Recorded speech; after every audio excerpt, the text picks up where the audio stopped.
Qu'est-ce qui caractérise les fake news? Alors, de façon très synthétique, c'est une fausse information qui n'est pas cautionnée par les autorités. Uniquement ça? Oui. Et qu'il s'agit de parler de l'action de la France ou de l'actualité de nos voisins, je pense aussi bien à nos voisins britanniques que nos voisins espagnols, les médias français ont une claire intention d'influencer l'opinion publique. Mais pas forcément en déformant sciemment la réalité. La plupart du temps, en ôtant une partie de la réalité. Si on prend des médias comme BFM, on se rapproche quand même assez de Russia Today, sous un angle totalement différent.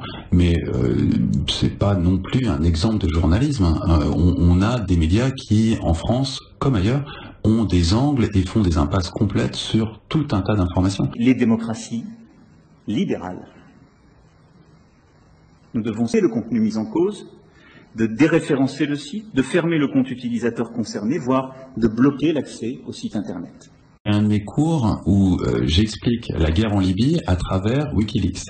Et l'histoire que raconte Wikileaks, notamment à travers les emails échangés entre Hillary Clinton et un agent de renseignement qui était à Tripoli au moment de l'arrivée des troupes françaises, enfin des troupes anti-Kadhafi, raconte une histoire qui n'a strictement rien à voir avec ce que le monde nous a raconté, qui est à l'opposé de tout ce que les médias français nous ont raconté. Donc si on commence à vraiment faire du journalisme et faire du fact-checking, ça ne sera pas à l'honneur de la presse. Si vous vous souvenez bien, à l'époque, on avait chanté les louanges de ces fameux journalistes citoyens libyens qui informaient les médias occidentaux sur la situation.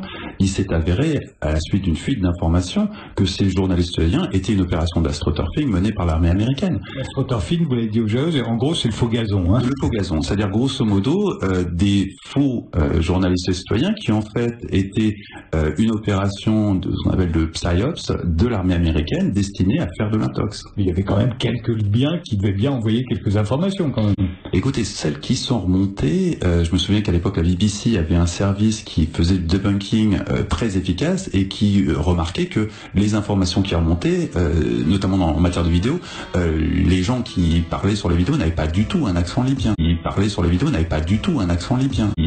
les vidéos n'avaient pas du tout un accent libyen.